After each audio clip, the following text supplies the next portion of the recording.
Cyber ലോകം ഇന്നലെ അന്തം വിട്ട് നിൽക്കുകയായിരുന്നു. ഉറങ്ങുകയായിരുന്നു. പ്രത്യേകിച്ച് ഇടത് ഫോൾഡറുകളൊക്കെ എന്തടിക്കണമെന്നറിയത്തില്ല. അതുകൊണ്ട് അവർ നന്ദഗോപൻ്റെ ഭജനയും അതുപോലെ ശബരിമലക്കാരിയൊക്കെ പറഞ്ഞ് ഇങ്ങനെ സമയം കളഞ്ഞു. കാരണം മറ്റൊന്നുമല്ല, ന്യൂഡൽഹിയിൽ അതിമനോഹരമായ ഒരു കൂടിക്കാഴ്ച നടന്നു. കാന്തപുരം എ പി അബൂബക്കർ മുസലിയാരും പ്രധാനമന്ത്രി നരേന്ദ്രമോദിയും തമ്മിൽ ഒരു കൂടിക്കാഴ്ച നടന്നു. ഒരുപാട് പേര് സോഷ്യൽ മീഡിയക്കകത്ത് തള്ളും. എന്തിനാണ് ഇങ്ങനെ കൂടിക്കാഴ്ച? മുസ്ലിം പോയി ഹിന്ദുവിനെ കാണുകയോ? അദ്ദേഹം RSS അല്ലേ, സംഘിയല്ലേ, ഇങ്ങനെ പറയും. പക്ഷേ പ്രധാനമന്ത്രിയാണ് പോയി കണ്ടത് മുസലിയാർ. ഇന്ത്യൻ ഗ്രാൻഡ് മുഫ്തിയും മർക്കസ് സ്ഥാപകനുമായ കാന്തപുരം എ.പി. അബൂബക്കർ മുസലിയാർ പ്രധാനമന്ത്രി നരേന്ദ്രമോദിയുമായി ഡൽഹിയിൽ അരമണിക്കൂർ കൂടിക്കാഴ്ച നടത്തി. വിവിധ സാമൂഹ്യ കാര്യങ്ങൾ, വിദ്യാഭ്യാസ കാര്യങ്ങൾ, സാമ്പത്തിക കാര്യങ്ങൾ, വികസന കാര്യങ്ങൾ, അതോടൊപ്പം തന്നെ രാജ്യത്തെ ന്യൂനപക്ഷം നേരിടുന്ന പ്രധാനപ്പെട്ട ചില പ്രശ്നങ്ങളും ഈ കാന്തപുരം പ്രധാനമന്ത്രിയുടെ ശ്രദ്ധയിൽപ്പെടുത്തി. വിശുദ്ധമായ റംളാൻ സന്ദേശവും അദ്ദേഹം പ്രധാനമന്ത്രിക്ക് കൈമാറി. അങ്ങനെ അദ്ദേഹം തന്നെ പ്രസ്താവന അറിയിച്ചു. മനുഷ്യർക്കൊപ്പം എന്ന പ്രമേയത്തിൽ കാന്തപുരം നടത്തിയ കേരള യാത്ര നടത്തിയിരുന്നു. ഞങ്ങൾ മനുഷ്യർക്കൊപ്പം എന്ന് പറഞ്ഞ് കാസർഗോഡ് തിരുവനന്തപുരം വരെ വളരെ വലിയ യാത്രാ പരിപാടികളൊക്കെ നടത്തിയിരുന്നു. ആ യാത്രയിൽ മനുഷ്യർക്കൊപ്പം എന്ന പ്രമേയത്തിൽ കാന്തപുരം നടത്തിയ കേരള യാത്രയ്ക്ക് വിവിധ വിഷയങ്ങളിൽ ഉന്നയിച്ച ആവശ്യങ്ങൾ ഒരുപാട് പേരിൽ നിന്ന് മെമ്മോറാണ്ടങ്ങൾ അവർ വാങ്ങിയിരുന്നു. ഇതെല്ലാം കൂടി കൺസോൾട്ടേറ്റ് ചെയ്ത് പ്രധാനമന്ത്രിക്ക് കൊടുക്കുകയും കേന്ദ്ര ഗവൺമെൻറ്റിന് ചെയ്യാൻ പറ്റുന്ന കാര്യങ്ങൾ കേന്ദ്ര ഗവൺമെൻറ് ചെയ്യണം എന്ന് പറയുകയും ചെയ്തു.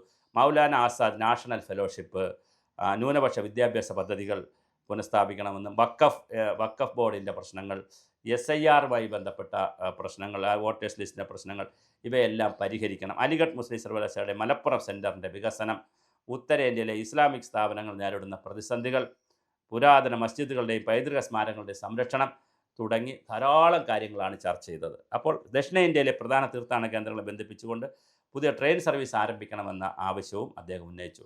ബറേലി സംഭവത്തിലടക്കം നിരപരാധികൾ നീതി ലഭിക്കണമെന്നും രാജ്യത്തെ ന്യൂനപക്ഷങ്ങളുമായി കേന്ദ്ര സർക്കാർ കൂടുതൽ അടുത്ത് ഇടപഴകണമെന്നും അദ്ദേഹം ആവശ്യപ്പെട്ടു. വളരെ സമാധാനത്തോടുകൂടി പ്രധാനമന്ത്രി നരേന്ദ്രമോദി എല്ലാം കേട്ടുവെന്ന് മാത്രമല്ല, പ്രായാധിക്യം കൊണ്ട്, അല്ലെങ്കിൽ കുറച്ച് രോഗവും പ്രായാധിക്യവും കൊണ്ട് അബൂബക്കർ മുസ്ലിയാർ ഇരിക്കുകയായിരുന്നു. അദ്ദേഹത്തിൻ്റെ അടുത്ത് നിന്നുകൊണ്ടാണ് മോദി സംസാരിച്ചത്. നമ്മളൊരു കാര്യം മനസ്സിലാക്കണം. ലോകത്തിലെ ട്രംപ് കഴിഞ്ഞാൽ ഏറ്റവും വലിയ അധികാര പർവ്വമായിട്ടുള്ള ലോകത്തിൻ്റെ ശബ്ദമായി നിൽക്കുന്ന ഒരാളാണ് നരേന്ദ്രമോദി. ചില ഘട്ടങ്ങളിലെങ്കിലും ട്രംപിന് മുകളിലാണ്. അങ്ങനെ നിൽക്കുന്ന അദ്ദേഹം വളരെ വിനയാന്വിതനായി ഇന്നലെ സംഭാഷണത്തിൽ ഇടപെടുന്നത് നമ്മൾ കണ്ടു. കാന്തപുരത്തിൻ്റെ കൂടിക്കാഴ്ചയിൽ BJP സംസ്ഥാന രാജീവ് ചന്ദ്രശേഖർ രംഗത്തെത്തി. എല്ലാവർക്കുമൊപ്പം എല്ലാവരുടെയും വികസനം, എല്ലാവരുടെയും വിശ്വാസം. എല്ലാവർക്കുമൊപ്പം എല്ലാവരുടെയും വികസനം, എല്ലാവരുടെയും വിശ്വാസം എന്നാണ് രാജീവ് ചന്ദ്രശേഖറിന് ഫേസ്ബുക്കിൽ പോസ്റ്റ് ചെയ്തത്. അതുപോലെ തന്നെ പ്രധാനമന്ത്രി ട്വിറ്ററും എക്സും ഒക്കെ പറയുന്ന ആളാണല്ലോ, അതിലൊക്കെ പറയുന്ന ആളാണ്. ജംഇയ്യത്തുൽ ഉലമയുടെ മർക്കസിൻ്റെയും നേതൃത്വത്തിൽ നടക്കുന്ന വിദ്യാഭ്യാസ സാമൂഹ്യക്ഷേമ പ്രവർത്തനങ്ങൾ വളരെ പ്രശംസനീയമാണ്. അതൊരു മതത്തിനോ അല്ലെങ്കിൽ ഒരു വിഭാഗത്തിന് വേണ്ടിയാണെങ്കിലും വളരെ പ്രശംസനീയമാണെന്നാണ് പ്രധാനമന്ത്രി പറഞ്ഞത്. ആഗോളതലത്തിൽ ഇന്ത്യയുടെ യശസ് ഉയർത്തുന്നതിൽ ഇത്തരം ഇടപെടലുകൾ വളരെ വലിയ ഗുണം ചെയ്തിട്ടുണ്ട് എന്ന് പറയുന്നു. അതുപോലെ തന്നെ ഇന്ത്യയുടെ യശസ് ഉയർത്തുന്നതിന് വളരെ വലിയ ഇടപെടൽ രണ്ട് ഭാഗത്തു നിന്നും, മോഡിയുടെ ഭാഗത്തുണ്ടാകുന്നതിനെക്കുറിച്ച് കാന്തപുരത്തിൻ്റെ ഈ വിദ്യാഭ്യാസ സംവിധാനങ്ങൾ നടത്തുന്ന ഇടപെടലിനെക്കുറിച്ച് മോഡിയും പരസ്പരം അങ്ങോട്ടും ഇങ്ങോട്ടും അനുമോദിക്കുകയും ആശംസകൾ അറിയിക്കുകയും ചെയ്തു. Samastha Kerala Jamiyyathul Ulama secretary Perode Abdul Rahman Sahabi, SYS president doctor Muhammad Abdul Hakeem Haskari എന്നിവരും കൂടിക്കാഴ്ചയിൽ പങ്കെടുത്തിരുന്നു. അപ്പോൾ വളരെ മനോഹരമായ കൂടിക്കാഴ്ചയാണ് ഡൽഹിയിൽ നടന്നത്. ധാരാളം കാര്യങ്ങൾ അവർ ഈ മനുഷ്യർക്കൊപ്പം എന്ന ടാഗ് ലൈനിൽ കേരളത്തിൽ നടത്തിയ യാത്രയുടെ വിശദാംശങ്ങൾ കൃത്യമായി അവിടെ കൊടുത്തിട്ടുണ്ട്. അപ്പോൾ വിവിധ വിഷയങ്ങളിൽ ആണ് ആ ചർച്ച നടന്നത്. അതിൽ രാജ്യത്തെ മുസ്ലിം ന്യൂനപക്ഷങ്ങൾ നേരിടുന്ന പ്രധാനപ്പെട്ട വിഷയങ്ങൾ കൊടുത്തിട്ടുണ്ട്. റോഡ് വികസനം, കേരളത്തിലും വിമാനത്താവളങ്ങൾ വേണ്ട നടപടികളുണ്ടാവണം. റോഡ് വികസനം നന്നായി നടക്കുന്നുണ്ട് കേരളത്തിൽ. അതുപോലെ അലിഗഡ് സർവകലാശാലയുടെ ഇത് നമുക്ക് കേരളത്തിൽ മലപ്പുറത്ത് വേണം ഒരു സെൻറ്റർ എന്നുള്ള അവർ പറഞ്ഞിട്ടുണ്ട്. കേരളത്തിൽ അനർഹമായി ഒന്നും മുസ്ലിംസ് നേടിയിട്ടില്ല. അർഹതയുള്ള മാത്രമേ കിട്ടിയിട്ടുള്ളൂ. വെള്ളാപ്പള്ളിയൊന്നും പറയുന്നത് ശരിയല്ല.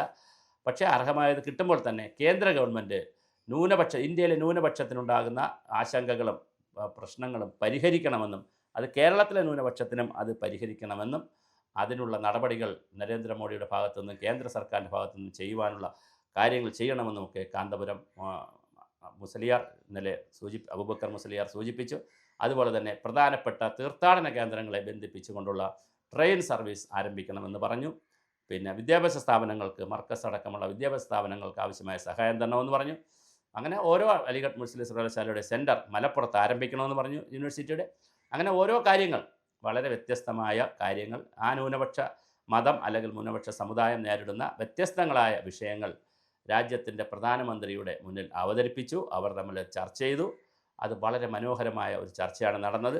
ഇത് കണ്ടപ്പോഴാണ് നമ്മളെ ഇവിടെ ചില ചേട്ടന്മാർ ആട്ടിൻകുട്ടികളെ തമ്മിലടിപ്പിച്ച് ഇടയ്ക്ക് നിന്ന് ചെന്നായ്ക്കളെപ്പോലിൻ്റെ ചോര കുടിക്കാൻ നടക്കുന്ന കുറേ ചേട്ടന്മാർ, രണ്ട് മതമാണ്, ഒന്ന് ഹിന്ദു മതവും ഒന്ന് ഇസ്ലാം മതവും, അവരുടെ നേതാക്കൾ തമ്മിൽ ഒരിക്കലും കാണാൻ പാടില്ല, സംസാരിക്കാൻ പാടില്ല, മിണ്ടാൻ പാടില്ല, അടുത്തിരിക്കാൻ പാടില്ല, ചായ കുടിക്കാൻ പാടില്ല. എന്ത് ചെയ്താലും അത് തെറ്റാണ്, അത് അശ്ലീലമാണ്, കുഴപ്പമാണെന്ന് പറഞ്ഞ് തള്ളിമറിക്കുന്ന കുറേ ചേച്ചിമാരും ചേട്ടന്മാരും ഉണ്ടായിരുന്നു. അവർ ഇന്നലെ ഭജന പാടുന്ന കണ്ടു. ഒരു കാരണവശാലും ഇതൊന്നുമല്ല വേണ്ടത്. നമുക്ക് തീർച്ചയായിട്ടും ഇനിയും കൂടുതൽ ചർച്ചകളാണ് നടക്കേണ്ടത്. നമ്മൾ ഈ രാജ്യത്ത് അങ്ങോട്ടും ഇങ്ങോട്ടും എന്തായാലും ജനാധിപത്യ സംവിധാനത്തിലാണ് ഓരോരുത്തരും അധികാരത്തിൽ വരുന്നത്. സംവിധാനത്തിൽ അധികാരത്തിൽ വരുന്നവരുമായി ബാക്കിയുള്ള ജനങ്ങൾ ചർച്ചയാണ് നടക്കേണ്ടത്, നല്ല സംവാദമാണ് നടക്കേണ്ടത്. സംവാദം നടന്ന് പരസ്പരം തെറ്റുകളും കുറവുകളും ഒക്കെ മനസ്സിലാക്കി അകൽച്ച ഇല്ലാതാക്കിക്കൊണ്ടുള്ള ഒരു വലിയ ഒരു ഭാരതത്തെക്കുറിച്ചാണ് നമ്മൾ ചിന്തിക്കേണ്ടത്. ഇവിടെ 70-80% വരുന്ന ഹിന്ദുക്കളുടെ ചിലവിൽ കൂടി തന്നെയാണ് ക്രിസ്ത്യാനികളും മുസ്ലിങ്ങളും താമസിക്കുന്നത്. ഞാൻ ചിലവിലെന്ന് പറയുമ്പോൾ എൻ്റെ അർത്ഥം വേറെ അർത്ഥത്തിലെടുക്കരുത്. അവർ 10-50% ആളുകൾ കൊടുക്കുന്ന ടാക്സും കൂടെ എടുത്തിട്ടാണ് മുസ്ലിങ്ങൾക്കും ക്രിസ്ത്യാനികൾക്കും സഹായം കൊടുക്കുന്നത്. തിരിച്ച് മുസ്ലിങ്ങളും ക്രിസ്ത്യാനികളും അടയ്ക്കുന്ന ടാക്സും കൂടെ എടുത്തിട്ടാണ് ഇങ്ങോട്ട്. അതൊരു പരസ്പര സഹായമാണ്. ഈ പരസ്പര സഹായമൊക്കെ നിൽക്കുന്ന രാജ്യത്ത് കൂടുതൽ ഹാർമണിയാണ് വേണ്ടത്. കമ്മ്യൂണൽ ഹാർമണിയാണ്, റിലീജിയസ് ഹാർമണിയാണ് വേണ്ടത്. അല്ലാതെ മതാതീതം എന്നൊക്കെ പറയുന്നത് അത് വേറെ കൺസെപ്റ്റാണ്. അത് നമുക്ക് പിന്നെ ചിന്തിക്കാം. പക്ഷേ ഇപ്പോൾ വേണ്ടത് എന്താണ്? അറ്റ് പ്രസൻറ്റ് നമ്മളതിൽ വേണ്ടത് ഒരു റിലീജിയസ് ഹാർമണിയാണ്. എല്ലാ മതക്കാരും അവരവരുടെ, എല്ലാ ജാതിക്കാരും അവരവരുടെ സ്വാതന്ത്ര്യത്തിൽ നിന്നുകൊണ്ട് ഈ രാജ്യത്തിൻ്റെ രാഷ്ട്രം ഫസ്റ്റ്, നാഷൻ ഫസ്റ്റ്, രാജ്യമാണ് ആദ്യം, രണ്ടാമത് നമ്മുടെ മതവും ജാതിയും നമ്മുടെ വിശ്വാസ പ്രമാണങ്ങളും. ആ നിലയിൽ രാഷ്ട്രത്തിൻ്റെ ഒരു നന്മയ്ക്ക് വേണ്ടി എല്ലാ വിഭാഗക്കാരും പ്രവർത്തിക്കും. ആ നിലയിലുള്ള ഒരു ശുഭസൂചനയായി ഇന്നലത്തെ മീറ്റിങ്ങിൽ നമുക്കെടുക്കാം.